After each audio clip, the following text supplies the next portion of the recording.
I'm Drew Breezy, and this is the Comm Center. We're going to use our collective credible experience to analyze a 911 call that resulted in an officer-involved shooting in New Jersey during the upswing of the defund the police movement. What went wrong? What went right? Or is this just a case of political activism?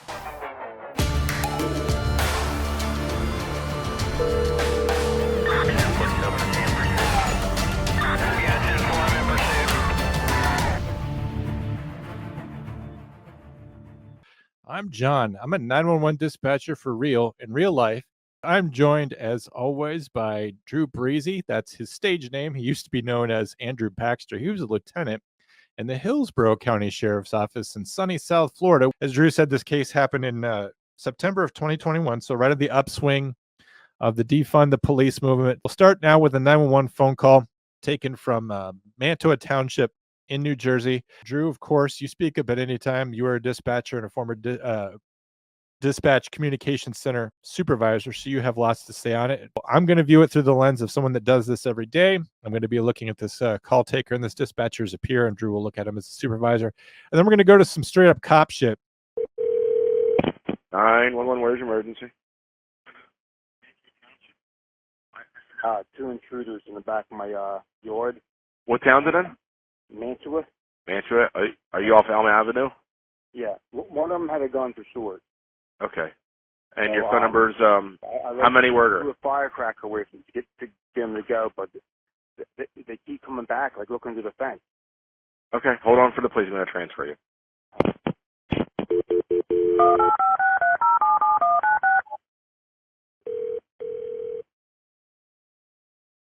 Police communications. 911 transfer on Elm Avenue in Mantua. Phone number. Caller reported intruders on the property, and he believes one of them had a gun.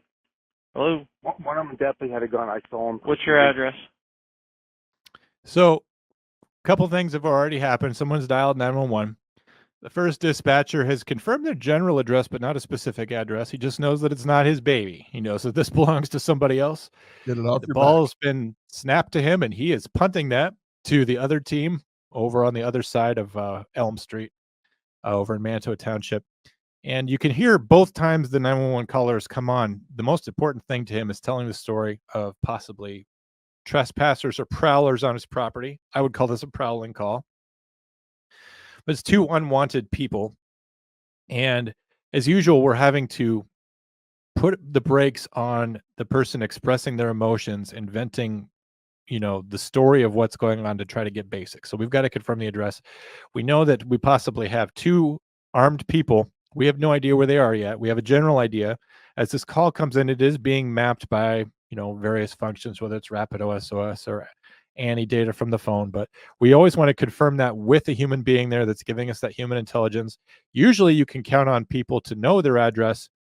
I say usually, but more often than not, in emergencies, some of the first things to go are someone's sense of orientation. Luckily, This guy's at home, and so he has a good idea where he is. And this caller's very calm. Drew, any initial thoughts before I go on?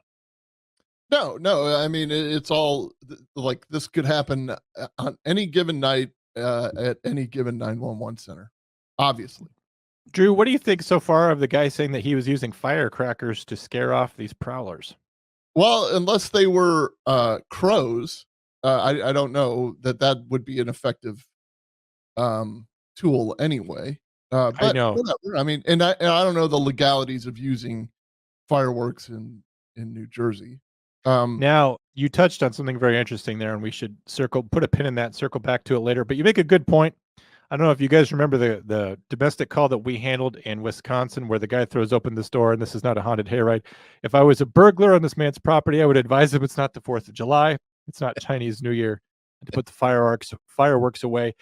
And just a pro tip, here's a professional tip to anyone who sees a burglar, a prowler, or a trespasser on your property. Do not confront them. Do not throw fireworks at them. Neither one of these is a good idea. Dialing 911 before you do anything else is always a good idea. And we're going to find out that is not what has taken place so far. Drew, I will continue with your permission. Yeah, just one last thing to add. We've said it on this show before. Just in our experience, it's always the person with the fake gun that ends up getting shot and killed. Go ahead. Drew, I love that you are already ruining this episode. Well, no. I'm saying fake gun because when you're throwing fireworks, you're trying to scare somebody off, thinking that it's like 22 round or Oh. something to that effect. And Yeah. if somebody has an actual gun, they may fire back. So it's always the person with the fake implement that ends up getting killed. Just remember that. It is. But don't. We may have to circle back to that later, Drew. I'm going to keep going. Okay. 257 Elm. 57 Elm Avenue. 257. 257. Yeah. I mean, I came out and I lit off a quarter stick to scare them away, but they came back. Okay. How many people were there? Two. You're on Elm, not West Elm, right? Not one Elm. Okay. How many were there? You said two? Two. That I saw, and then as I came back, there was a woman. And Do you have a description of the individuals? I'm gonna say the one guy, he looked like to me maybe in his mid-60s. You got white males, black males, Hispanic males? White, long, like thinning hair. The other guy was a black guy.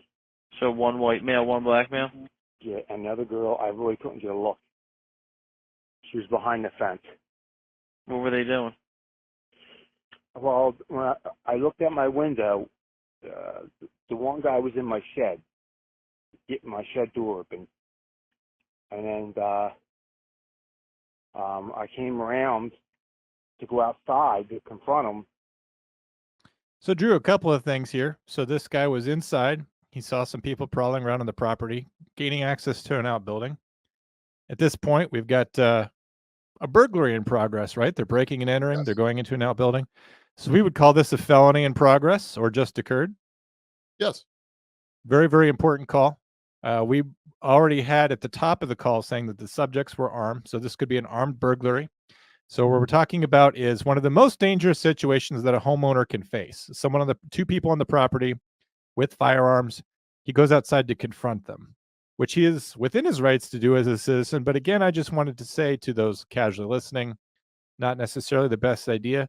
You will see these plaques at gas stations that say, "In my house, we don't call 911," and it has some sort of picture of a gun on it or something. That's good. 357.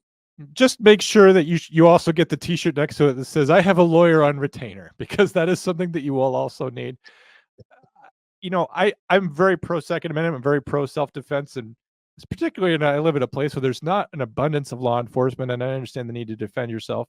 However, in Mantua, New Jersey, it may be the case that you might be able to hold off in a situation in which the only thing that's being threatened is your property. This guy's life is not in danger. He doesn't seem very worked up. He wasn't too afraid to go outside and confront them.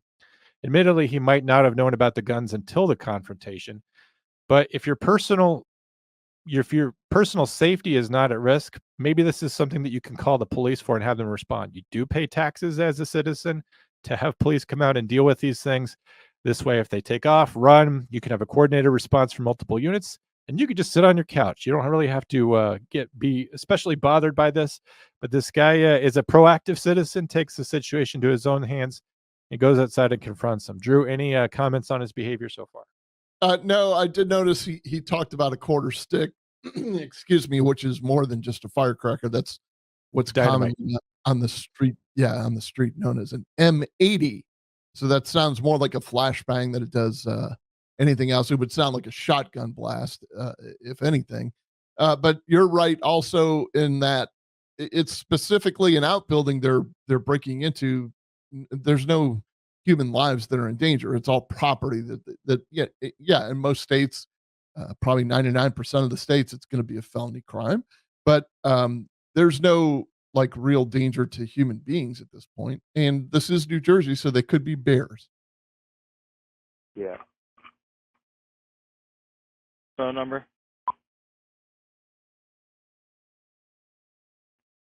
There's a guy in my truck. There you go.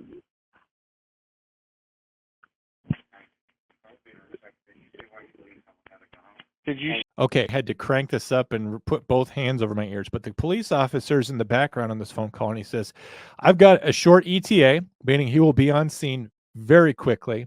And he goes, can you tell me why the caller believes that the subjects are armed? So it's like, we really, really need to know if these guys outside have a gun.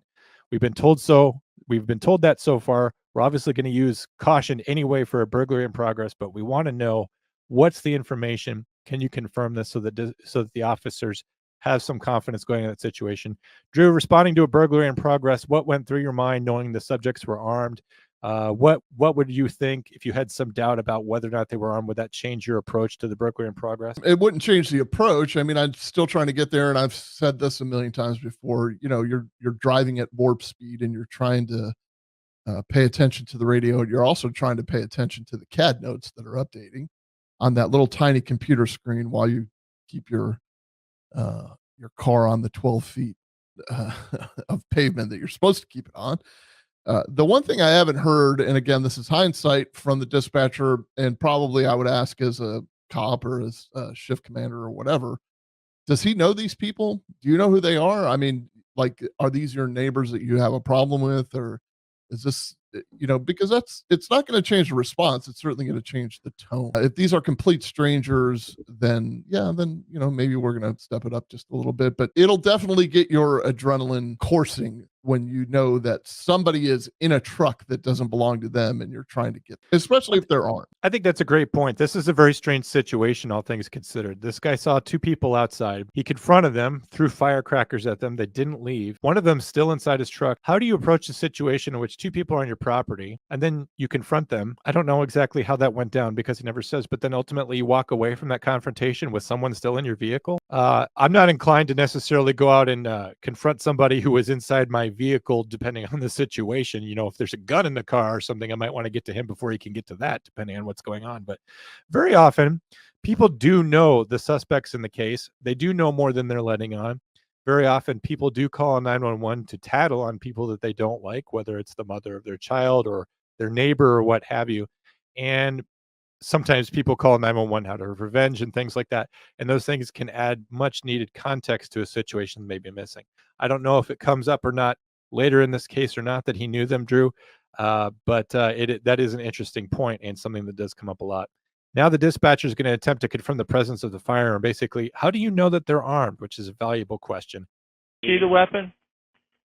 I mean, it was silver. The moonlight came off of it, and I knew it. I don't know what type it was, but it was a handgun. Okay. Did you see it, though? Yes, sir. Caller said he tried to make contact with the individuals and installed a handgun. So then I went back in the house. Like I said, my grandfather willed me a 45. I don't know what I'm allowed to do or do without that. So I threw a couple quarter sticks at him. Maybe that's not the professional thing to do, but. So Drew, he's sitting here telling the story about how he has this 45. He doesn't know what he's allowed to do with it. If I might get on a bit of a jag, this is New Jersey for you. This is a state where people literally cannot pump their own gas. It's illegal to pump your own gas in New Jersey. And because of rampant gun control laws, a person can own a firearm and they have no idea what they're allowed to do with it, to the point where they're doing something else that's kind of silly and stupid and dangerous, throwing firecrackers at somebody. We've taken a situation where someone might use a firearm. They might become proficient in it. They might come to get to know the laws that govern them in that state, when they can use a firearm, when they can't. And now, because we have laws that make people feel unsure about firearms, they're calling 911 to say, I've got this gun that I came to me legally. It may or may not be registered. I'm not sure how legal it is. I'm not sure what I'm allowed to do with that. And he's kind of just tiptoeing it out there. And the dispatcher's like, I definitely don't want to talk to you about what you can do with that firearm, because the dispatcher does not want to go on record to say, well, you're totally good blowing these guys to hell who are out on your front yard or whatever, because first of all, it's not the case. But second of all, you're really hanging a big deal of liability on you anytime you give anyone any kind of legal advice about anything. That's something that people call us for all the time. They just, in my case, it's not always about firearms because I live in a constitutional carry state. So people want to know, like, hey, I got a bunch of raccoons being born in my boat. What do I do with it? Like, that's what they ask me. It's less complicated. Even still, I typically don't give them advice on that sort of thing. But here in New Jersey, where they're not even allowed to pump gas, you have a man who's in possession of a firearm, doesn't feel confident using it within the scope of the law, and who knows if he even knows how to use it in terms of mechanical operation. And he's throwing firecrackers at people. Drew?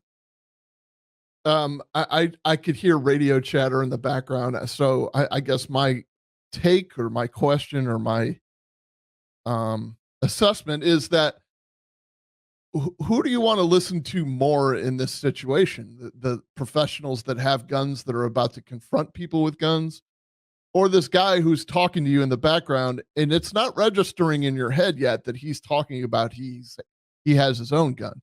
He's talking about how I don't know if that's necessarily a professional thing to do, or I think maybe a quick check-in like, sir, the officers are pretty close. Just do me a favor and stay in your house and keep an eye on them. Maybe that would be reassuring to him, to the caller. It might even be it might settle things down a little bit, and you can still get the same information that you need to relay to the officers. But again, this is all hindsight.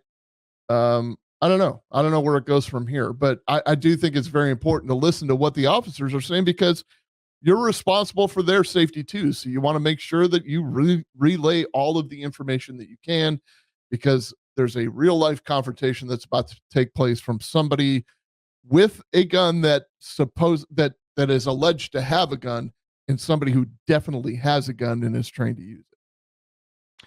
I believe if Dominique were here, she would say that this caller needs to ask the man directly, are you armed? Do you have a gun in your hand? So often we'll say are weapons involved, and then we have to really parse it down to, okay, do you actually have a weapon in your hand?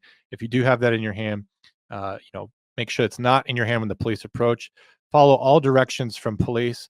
The police are going to be giving you verbal commands. Make sure the gun's not in your hand. Go back inside. Depending on the situation, these are all good ideas. These are all things that I've employed to avoid this exact style of confrontation. I'm not saying I'm a better dispatcher necessarily than this person, but Drew, I wonder, what is the affirmative obligation of a dispatcher in a legal sense and in terms of his own liability to give that kind of direction? We give pre-arrival instructions on medical calls, ways to give people first aid and treatment to preserve their life, their safety, until first responders can get there. Do we have an affirmative obligation to tell someone to go back inside their house, and not necessarily to disarm themselves, but more generally speaking, if we don't give someone advice and it leads to a very, very bad outcome, do you think that we're liable simply through inaction?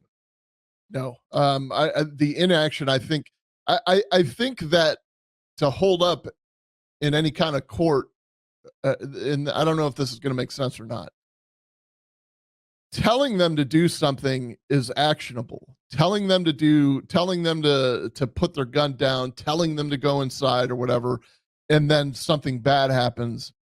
Well, now that's actionable because they trusted us and they did what we told them to do. We specifically gave them instruction, versus not telling them anything other than to protect our own officer, like just letting things rest where they may, or maybe just kind of reassuring them like, hey, the police are almost there, which is a little nudge like, hey, you need to just chill out. I don't know that anybody can really sue on inaction. So, other than maybe the person that I don't know, it's very difficult. I was going to say, other than maybe the person that's in the truck that ends up getting shot by the homeowner, or I don't know how this turns out. You are being set up. I mean, you're right. I'm asking you questions about a situation that you don't have enough information on. I just was curious what you thought about just the affirmative obligation.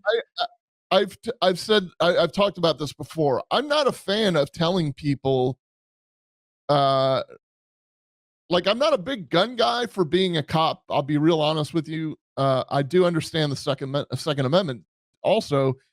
And I think as law enforcement or as an agency, through the 911 system, telling somebody to put their gun away or put it in a closet somewhere or whatever, giving that direction, you've taken their ability to defend themselves.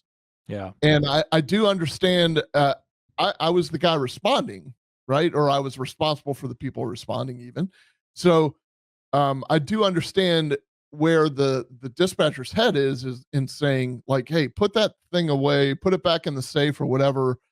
And a lot of officers will do that. They'll get on the radio and say, tell them to put their guns away before they even get there. But you're directing someone to take away their only means of protection before anybody is there to protect them. Yeah. It's a different story when you say, I am here now, or the canine's here, or we've got an eye on them, or something to that effect. Like, it's under our command now. It's under our control now. So you can put that away because we don't want to get caught in any kind of crossfire. I think those are two different things. And I think telling somebody to put their protection away is a very, very dangerous thing to say or do. And I'm always going to teeter on the side of the officer's safety, but the officer doesn't always take this into account. So when they're 6 miles away and they tell them, hey, put the gun away, I'm almost there, I think it's a bad idea. It's a bad decision. The most ideal thing you could do is take what time you have and explain the situation in its entirety to the caller so they can make their own decision. We do have some dead air here. In a perfect world, the dispatcher would have said this. Okay, sir, the police are very close. What's going to happen is when they arrive on scene, they're going to be checking the outside of your property for these 3 people. They do believe that they have guns, so the police officers are going to be armed. The police officers have guns in their hands. We want you to be safe as well. This is very confusing. The best thing that you could do would be inside, out of sight, so that they don't confuse you with the suspects and that the police do not see anything in your hand. That would be a dangerous situation. So again, that takes a little bit of time to explain. And if this guy's not really listening, and if this guy's the kind of guy that's walking around outside and confronting people in his truck, he may not listen to you anyway, but at least you've taken the time to explain to the situation and maybe diffused some of that tension, or made someone understand that, hey, when the cops get there, they don't recognize you as the caller, and they might recognize you as the burglar. Here's that downtime. We could have used that.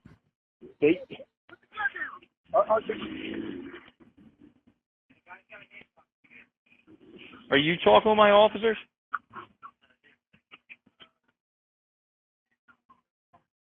Sir. All right. Yeah. What you missed if you were just listening, the 911 dispatcher has the phone line open. We can hear nothing happening.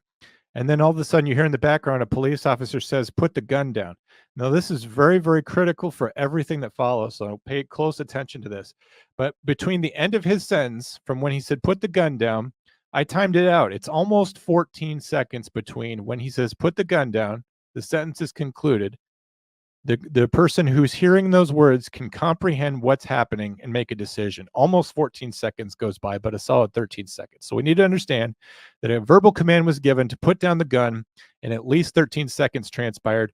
Drew, we have been covering many, many, many officer-involved shootings where someone involved in a shooting was not given nearly that amount of time, not nearly 13 seconds, to choose whether to live or die. We've talked about Tamir Rice. He had the gun in his hand. The kid who was walking down the street in Akron with a fake firearm a couple weeks ago, the police officer rolled up, saw the gun in his hand, decided to discharge his firearm at him. In comparison with many or most of these cases, 13 seconds is a great deal of time. Wouldn't you agree? Yeah, absolutely. And I don't know if this said it at the beginning, but is this in daytime or nighttime? This is nighttime, I believe. You're about to see body cam footage. Yeah. Okay. So, I mean, I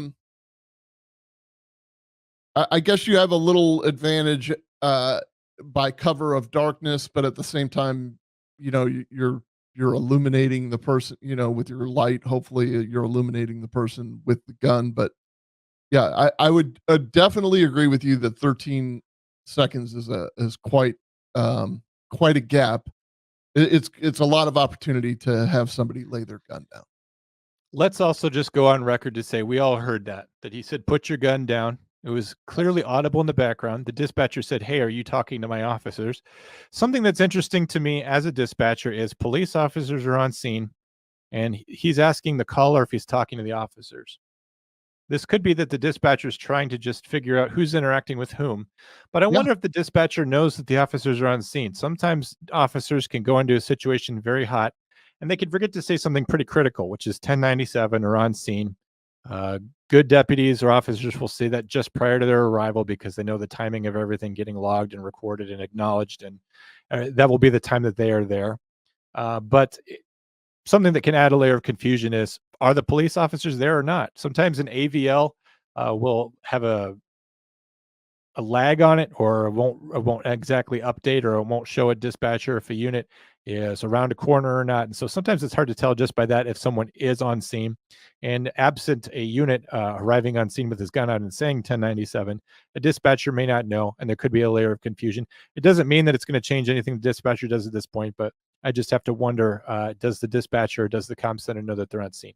Really, just throwing it out there for no reason at all. But Drew, what are your comments? The AVL tells you when the car is there. It doesn't tell you when the cop is there. The cop could be sitting in the car looking at his CAD notes. So when somebody's yelling, put your gun down, it could be the bad guy yelling, put your gun down. It could be the homeowner telling the bad guy to put the gun down. It could be the cop telling the homeowner to put the gun down. It could be the cop telling, like, there's no telling what's happening. So the dispatcher is in the right saying, hey, are you talking to the cop there? Are you talking to my officer? Like, he's trying to figure out what's going on here because he can obviously hear in the background. But the AVL that you'd refer to, like the GPS on the officer's car, that tracks where the officer's car is. It doesn't necessarily track where the officer. What's going to happen next is we're going to hear the termination of the phone call. There's not a lot of intelligence to gather after this, but I want you to just listen, to audience, to what the 911 dispatcher is hearing, understanding that his police officers are there, that his caller is there. It's his job to care for everyone involved, even the suspects to a certain degree. We don't want anyone to be shot. The preservation of all life is always our goal, is upholding the law. And I want you to understand what the 911 dispatchers got to hear. This is part of his shift. This is part of our life. So we'll play it for you for just academic purposes of understanding what our job is. And then we're going to look at some body cam footage. It's going to be pretty hectic, Drew. I'm going to give you a chance to see it just play out in real time. Where at? Right there. Where? Right there. Put the gun. 68 helmet. County shots fired. I got it. Put your arms out. Don't reach. Don't reach. Where's our head right there? The county notified Cooper. Male shot. Point a handgun. I got it. Sorry, else. Now, Drew, I'm going to go ahead and just anticipate your point of view in that you don't have enough to say or think anything based off of that angle. I don't know. The interaction he's having with whomever he's having the interaction with, he's saying where, like, and the other person saying he's got a handgun right there. So no, he doesn't have a whole lot of time to react. I'm going to go ahead and let the other shoe drop. There's a lot that you're missing here. Okay. First of all, what we're looking at is the body worn camera of a second officer on scene. This is not the officer that discharged the firearm. And something that's very interesting is that we don't at any point in this presentation see the body worn camera footage of the officer who actually performed the shooting, which, Drew, I'm sure you'll agree, is somewhat unusual. Why are we only seeing the body cam footage of the second officer on scene who rolls up and then gets out of the car? And as we see, some sort of interaction is happening with the first officer and the person on the ground, and then a large number of shots are fired. The body cam footage that we just saw, which was released to the public, I will venture to say, Drew, is highly inflammatory. We get the officer rolling out of the car, and all of a sudden, this person who's wearing red is down on the ground. Now, Drew, this person in red is the homeowner. He is the 911 caller, and he has just been shot by the officers arriving on scene. So there's very little that you can make out of that. I want you to pay close attention to some of the things that they're saying, because that's going to be important for the YouTube comments portion of this, but also just them performing first aid, getting a response going, some of the police tactics and other things involved. And just bear with me on all the expletives being bleeped out. Obviously, these officers are having one of the worst days of their lives. Watch, he's got a gun on him. He's got a gun on him. Gun on him, point at us. Right there. Start EMT, start EMS, start EMS, start Chow. Use that glove, Yeah, Chow. Yeah, I got it. Okay. We need KLS station. Thank you. I don't know. The guy came out, pointed a gun.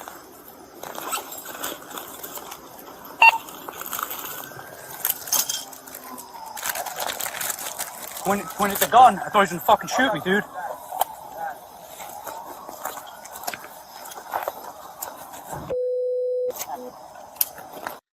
Drew, something different that we're seeing this time than we've seen on previous occasions is that they're not taking any steps to arrest him. They're not turning him over, placing him in handcuffs. What would be the reason for that you think? Just difference in departmental policy? No. I think a lot of the times that person is handcuffed is to do the pat down or to do the search to find if there are any other weapons or whatever. They recovered a weapon off of him. I don't know. Maybe it's just procedural, or maybe it's just not. Maybe their head's not in that space. But and I can't really tell by looking at the screen, but I think he might be in shorts. So there may not be a whole lot of clothing on him. Like they're able to kind of visually see that he doesn't have anything else on him, but they also kind of know, man, he's definitely incapacitated here, and we're in rescue mode at this point. This would be the point where they would take the handcuffs off anyway. So I saw the one officer kind of kicking either a gun or a magazine out of the way. Yeah. I think that they have everything secure. Something interesting also is that if we know we have a white male in his 60s with long, thinning hair, it doesn't necessarily match the description of our suspect and sight unseen or any other suspects in the area. So we're definitely concerned most with this guy, but I'll let it continue to play. Yeah, here's the call.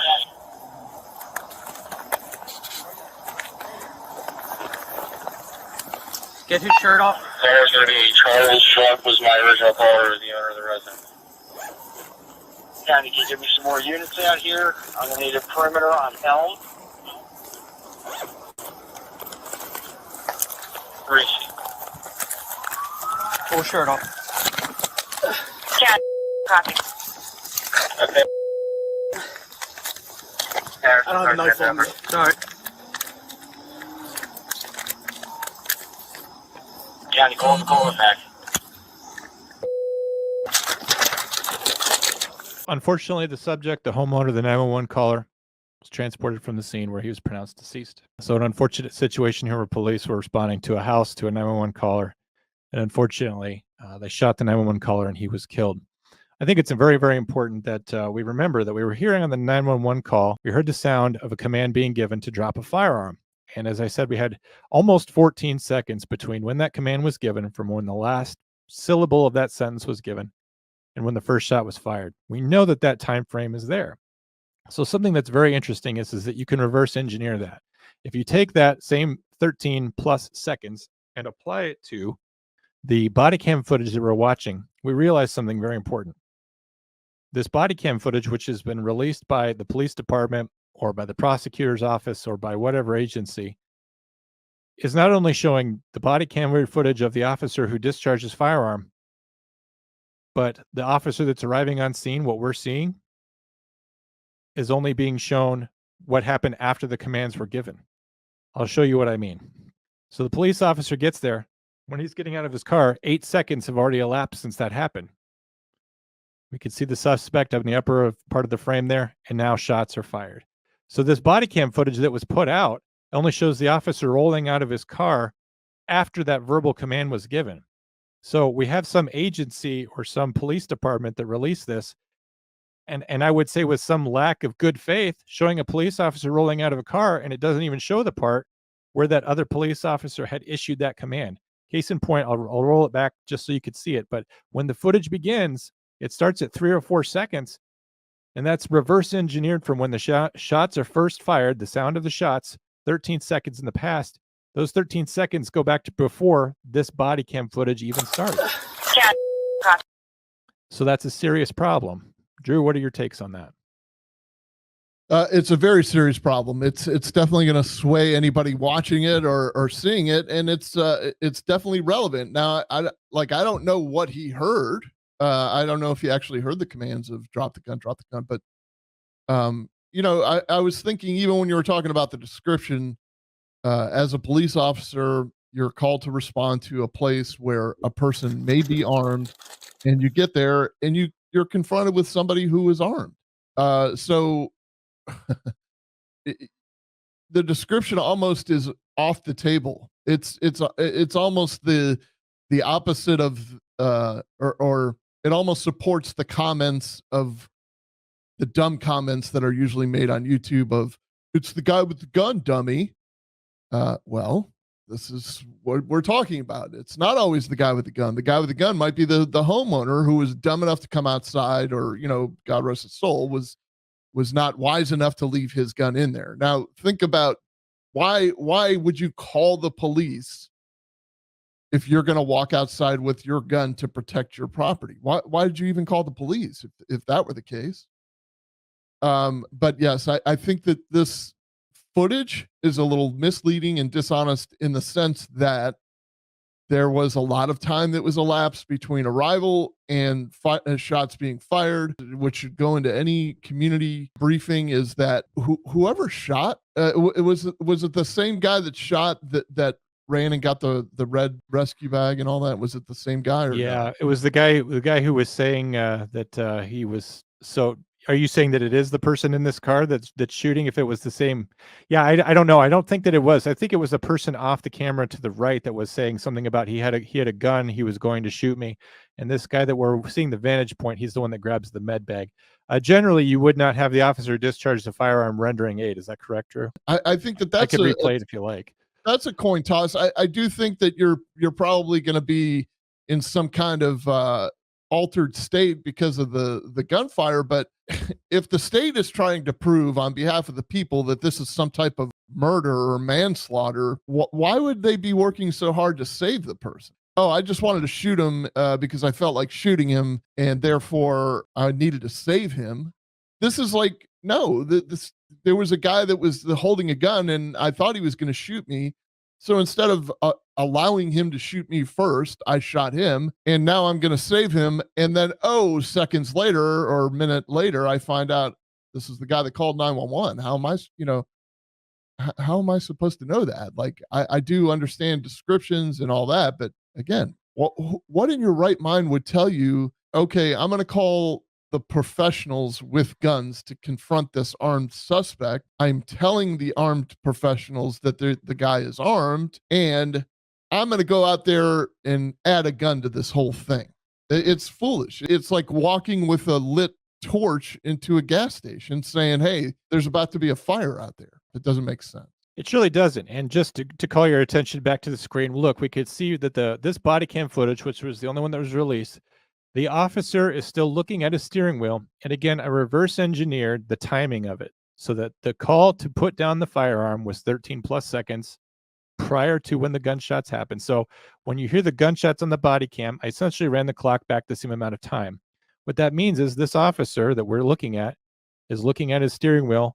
4 seconds prior to this is when the command was given to put down the weapon. So what was released to the public was this officer getting out and just seeing this guy blown away. And so what I have to say is, whatever agency compelled them to put this out, why did they release it in this fashion? Why did they put out this one video that shows the police seemingly behaving in an over-aggressive, reckless manner? Because it's very, very inflammatory. It almost seems to me like this video was put out in order to make the police look very, very bad. They're showing a vantage point that's not the vantage point of the shooter, and it's been edited so that you don't see when the call was given what exactly happened. So even though we just broke it down, we went frame by frame, the body cam footage that was released, I can't see whether the man has a gun in his hand or not. All I know is that the officer told him to put down the gun. 13 seconds of decision making went by, and then shots were fired.